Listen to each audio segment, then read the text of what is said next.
오늘 요한복음 12장 24절입니다. 내가 진실로 진실로 너에게 이르노니 한 알의 밀이 땅에 떨어져 죽지 아니하면 한 알 그대로 죽고 그대로 있고 죽으면 많은 열매를 맺느니라. 아멘.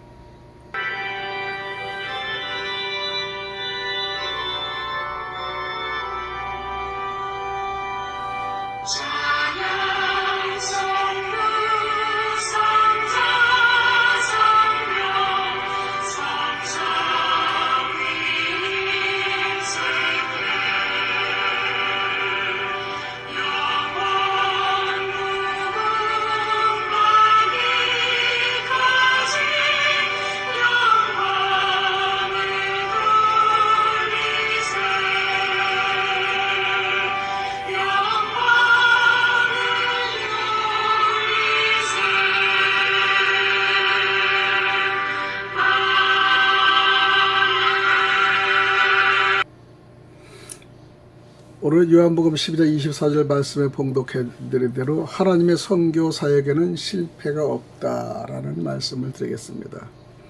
내가 진실로 진실로 너에게 이르노니 한 알의 밀이 땅에 떨어져 죽지 아니하면 한 알 그대로 있고 죽으면 많은 열매를 맺느니라. 폴로도 선교사 부부의 슬픈 이야기인데 선교사 파송 때 및 헌신 예배 예화의 자료를 드립니다. 선교는 실패가 없다. 다만 실패처럼 보일 뿐이다. 그러나 실패라고 생각한 선교도 하나님의 때가 되면 정녕 수많은 영혼들이 예수님을 믿게 된다는 것이죠.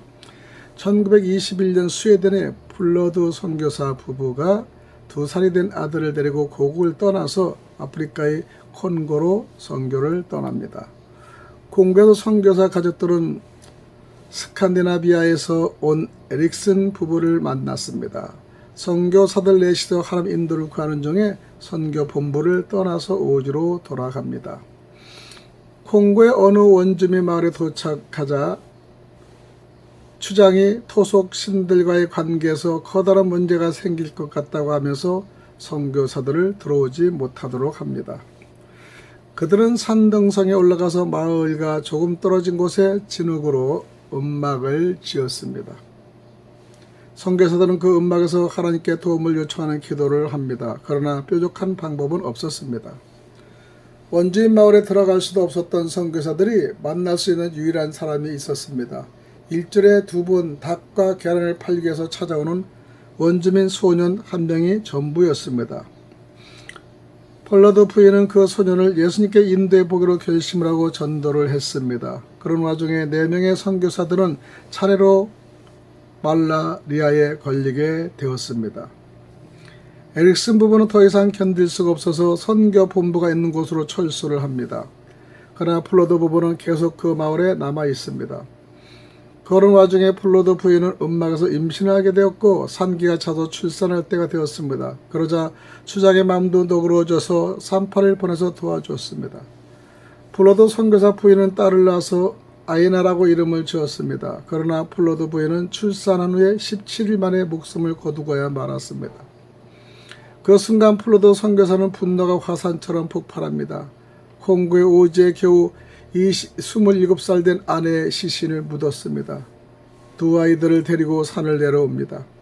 그리고 선교 본부로 돌아왔습니다.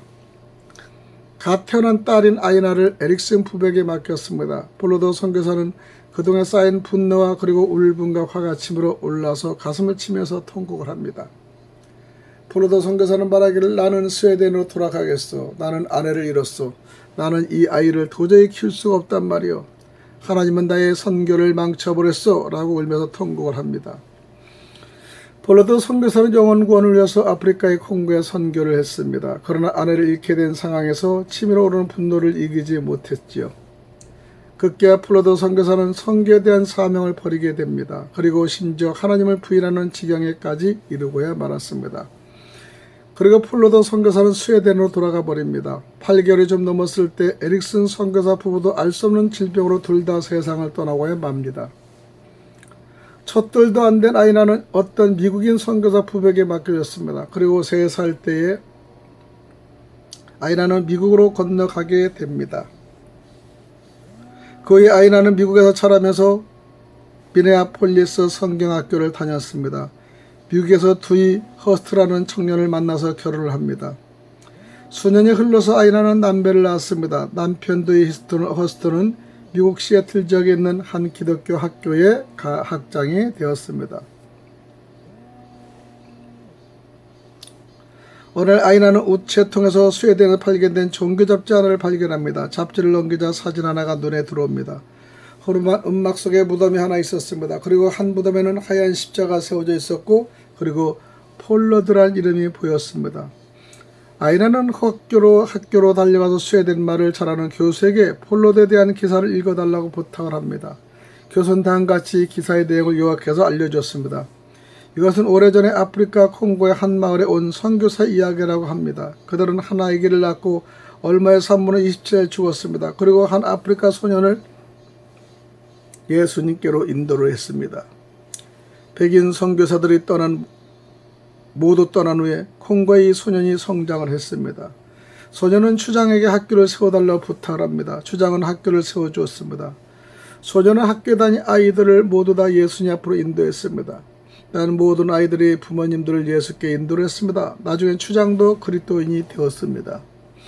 현재 그 마을에는 600여 명의 그리스도인들이 살고 있는데요. 물론 이러한 전도의 열매는 폴러드 선교사 부부의 순교와 희생의 결과였다고 봅니다. 허스트 부부는 결혼 25년 만에 학교의 도움을 받아서 스웨덴을 방문합니다. 아이나는 수소문 끝에 아버지 폴러드를 찾아갑니다. 폴러드 선교사는 재혼해서 네 자녀를 낳아서 키우고 있었습니다. 그러나 폴러드 선교사는 하늘을 떠나버렸습니다. 독한 술로 남은 삶을 허비하고 있었습니다. 폴러드 선교사는 아직도 선교적인 콩고에서 과거에 있었던 큰 상처로 인해서 하나님을 떠나버립니다. 그리고 폐인처럼 살고 있었습니다. 폴러드 선교사는 콩고에서 일어난 일로 인해서 가족들에게도 하나님을 찾지 못하도록 했습니다. 또한 하나님의 이름을 절대로 부르지도 말라고 했습니다. 하나님은 나에게서 모든 것을 모두 다 빼앗아 갔다고 했습니다. 폴러드 선교사는 지금까지도 하나님을 원망하고 불평을 했습니다. 아이나는 술병에 뒹군 이 아파트의 조그만 방에 허름한 침대에 누워있는 73세 노인이 된 폴러드 선교사의 곁으로 다가갑니다. 아빠라고 부르는 아이나의 목소리에 폴러드 선교사는 뒤를 돌아보면서 울기 시작합니다. 야, 나는 정말로 너를 버릴 생각은 아니었단다. 아빠 괜찮아요. 아이나는 아버지를 양팔로 감싸 안았습니다. 하나님께 그동안 저를 잘 돌봐주셨어요. 이 말에 아버지는 정색을 하면서 말합니다. 폴러드 선교사는 말하기를 딸이 아니다. 하나님은 우리 모두를 망각해버렸단다. 하나님 때문에 우리의 삶이 이렇게 박살이라고 말했단 말이야. 말을 마친 아버지 폴러드 선교사는 벽을 향해서 돌아 누워버렸습니다. 아이나는 그런 아버지의 용기를 내어서 말합니다. 아빠 들려줄 이야기가 있는데요. 싫어해요. 아빠는 아프리카에 가서 선교한 것이 헛된 것이 아니었고요. 결코 실패한 것이 아니었다고 합니다. 그리고 엄마도 결코 헛되이 돌아가신 것이 아니라고 합니다. 엄마가 예수께 인도한 그 소년이 자라서 그 마을 전체를 예수께로 돌아왔다고 했습니다. 아빠가 하나님 부르심에 순종하여 선교를 했기 때문에 이제는 600여 명의 주민들이 돌아와 모두들 예수 믿게 되었다고 전했습니다. 아빠, 하나님은 아빠를 사랑한다고 했어요. 하나님 아빠를 단 한 번도 미워하신 적이 없고 버리신 적이 없다고 했습니다. 노인이 된 폴러드 선교사는 다리 돌아 누워서 눈물을 흘리고 있는 사랑하는 딸을 사랑스럽게 바라보고 있었습니다. 그날 오후에 폴러드 선교사는 다시 하나님의 품으로 돌아왔습니다. 할렐루야. 아이라는 며칠 동안을 아버지의 곁에서 머물다가 미국으로 돌아갑니다. 폴러드 선교사는 몇 주 후에 하나님 품으로 돌아왔습니다. 그로부터 몇 년 후에 허스터 부부는 영국 런던에서 열리는 전도 수련회에 참석을 하게 되었습니다. 그때 자이로 콩고의 침례 교인 11만 명을 대표해서 출석한 지도자 한 사람을 만나게 되었습니다. 콩고의 대표로 참석한 허스터 부부는 그에게 다가가서 폴러드 선교사 부부를 아느냐고 물었습니다. 그자 자신이 바로 폴러드의 딸이라고 했습니다. 콩고에서 온 지도자는 내게 알고 말고요. 나를 예수께로 인도한 분이 바로 폴러드 선교사의 분이라고 했습니다. 나는 당신이 태어나기 전부터 당신 부모에게 날마다 식료품을 배달왔던 바로 그 어린 소년이었다고 고백을 했습니다. 당신의 어머니에 대한 추억과 그리고 어머니의 무덤은 마을의 모든 사람들보다 귀하게 여김을 받고 있다고 전했습니다. 꼭 아프리카에 한번 와서 우리 마을을 방문해 주기 바란다고도 부탁하기도. 훗날 허스트 부부는 직접 아프리카를 방문했습니다. 그리고 부모님들과 함께 있던 원주민들을 만나서 사랑의 교제를 나누었습니다. 아이라는 하얀 십자가 서 있는 어머니의 무덤 앞에 섰습니다. 그는 땅에 무릎을 꿇고 감사의 기도를 드립니다. 그 땅 그녀가 태어난 곳이기도 했습니다. 우리의 선교가 열매가 없고 심지어 선교를 하다가 실패를 해도 하나님의 때가 되면 반드시 수많은 영혼들이 구원을 받는다는 것을. 두 번째 예화를 드립니다. 때로는 한 영혼이 수천만 명보다 중요하다. 영국의 스코틀랜드 지방에서 목회를 하는 두 목사가 있었습니다. 두 목사는 각각 속한 지역에서 복음을 전하기 위해 최선을 다했습니다. 그러나 목사들의 생각처럼 교회가 부흥하지는 않았습니다. 두 목사는 비슷한 지역에서 목회를 했기 때문에 서로 친분이 있었습니다. 두 목사는 서로 만났습니다. 한 번은 목사 사역의 어려움에 대해서 두 목사는 서로 이야기를 나눴습니다. 저희 목회가 때로는 겨우 힘든 것을 느끼고 있다고 했습니다. 왜냐하면 지난 3년 동안 최선을 다해서 복음을 전했습니다. 그러나 새로 예수님을 영접한 성도는 오직 청년 한 명밖에 없다고 합니다. 다른 목사들이 이 의견에 동의를 합니다. 저 역시 동감합니다. 최근에 일주일 동안 교회에서 부흥회를 했습니다. 그러나 부흥회 동안에 딱 한 명만이 예수님을 믿겠다고 소원했다고 했습니다. 그러나 이 두 목사의 헌신은 결코 헛된 것이 아니었습니다. 첫 번째 목사 말한 청년은 아프리카 선교의 털을 닦았다고 평가받는 로버트 모펫 선교사가 되었습니다. 그리고 두 번째 목사가 말한 청년은 아프리카 복음의 결실을 지폈다고 평가를 받는 데이비드 리빙스턴이었기 때문입니다. 한 영혼이 주님께로 돌아올 때 무한한 가능성이 생깁니다. 그러므로 한 영혼을 전도하기 위해서는 노력하고 한 영혼을 영육하기 위해서는 최선을 다해야 한다는 것이죠. 비록 한 영혼이라고 해도 하나님의 맡겨주신 것을 잊지 말아야 합니다. 비록 한 영혼에도 최선을 다해서 양육을 하면은 수천 명의 성도들을 보다 더 큰 일을 할 수 있다는 것을 다시 깨닫겠습니다. 제 3화를 드립니다. 하나님의 오묘하신 섭리에 대해서 말씀드립니다. 아프리카 선교사 봉사던 선교사가 의정한 질병에 걸립니다. 생활비마저 도착하지 않아서 매일 포리적으로 연명을 했습니다.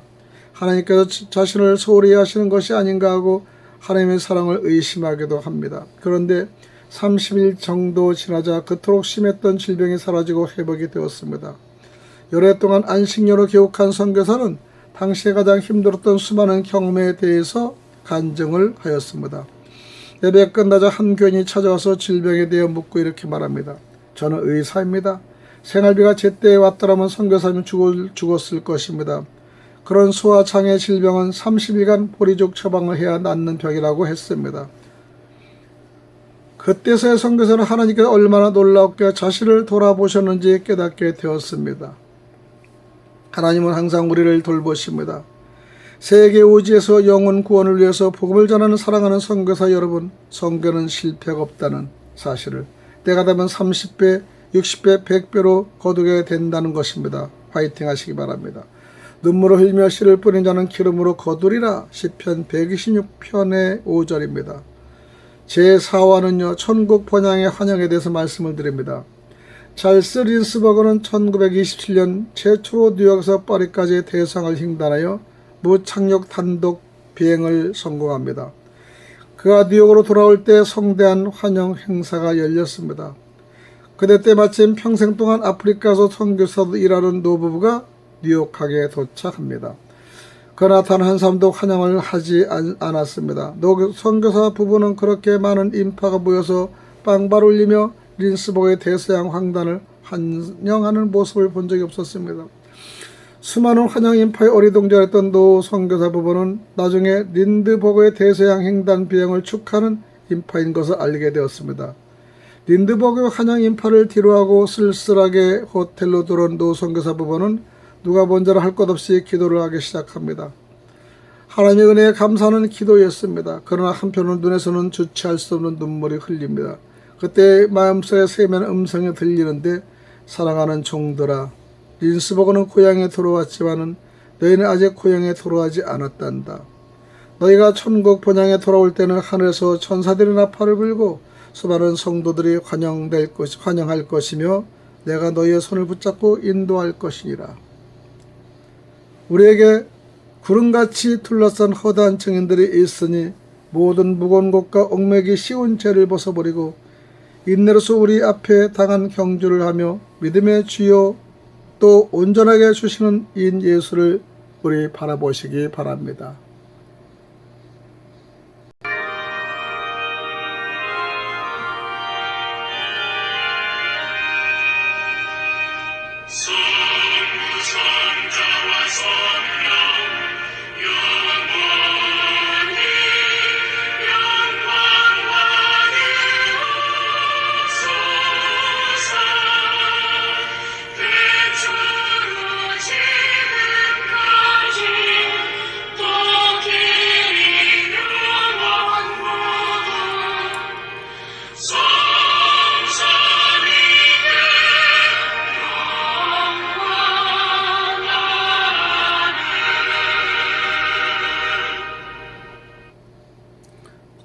여러분, 선교사들의 신앙 고백을 통하여 간증을 통하여 우리들의 깨닫는 귀한 시간이 되기를 원합니다.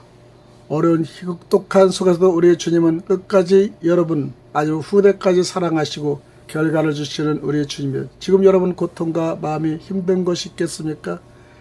이 네 가지의 예화를 들으시면서 여러분 위로받으시고 힘내시기 바랍니다. 지금까지 들어주신 것 감사합니다. 샬롬.